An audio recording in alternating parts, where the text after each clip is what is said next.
नोएडा के twin tower के ध्वस्तीकरण की प्रक्रिया चल रही है, लेकिन तमाम सवाल भी खड़े हो रहे हैं। इन सारे सवालों का जवाब देने के लिए हमारे साथ यूपी के डिप्टी सीएम केशव प्रसाद मौर्य जी हैं। आपने आज सुबह ट्वीट किया इस चीज़ को लेकर के और आपने आरोप लगाया कि सपा और बसपा सरकार में ये जो ट्विन टावर हुए तैयार हुआ।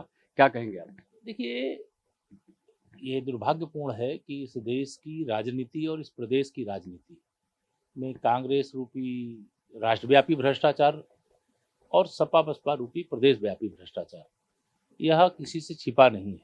लेकिन आज जिस ट्विन टावर को लेकर के आज हम आपसे बातचीत कर रहे हैं, यह माननीय सर्वोच्च न्यायालय के आदेश से धराशायी करने की प्रक्रिया बहुत जल्दी पूरी होने वाली है, जैसा पूर्व निर्धारित है।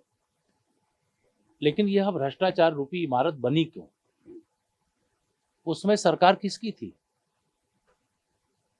तो मैं यह मानता हूं कि जब भी इस प्रकार की अवैध इमारतों का निर्माण होता है, तो उस समय की सरकार, उस समय के अधिकारी और जो बनाने वाला बिल्डर्स, यह तीनों उसके दोषी होते हैं।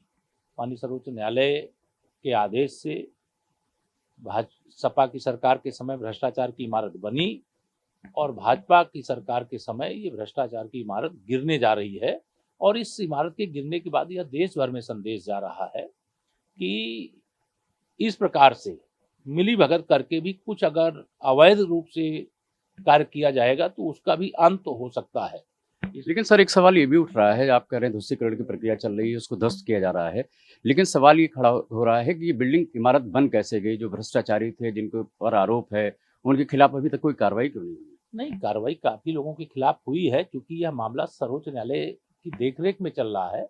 और सरकार की ओर से मैं स्पष्ट तौर से ये कह सकता हूँ कि जो भी इस भ्रष्टाचार के दोषी होंगे, चाहे उस समय में सरकार के अंदर रहे हुए लोग हों, चाहे अथॉरिटी के लोग हों और चाहे वह बिल्डर पक्ष हो, उनको सबको इसकी सजा भुगतनी पड़ेगी। धन्यवाद।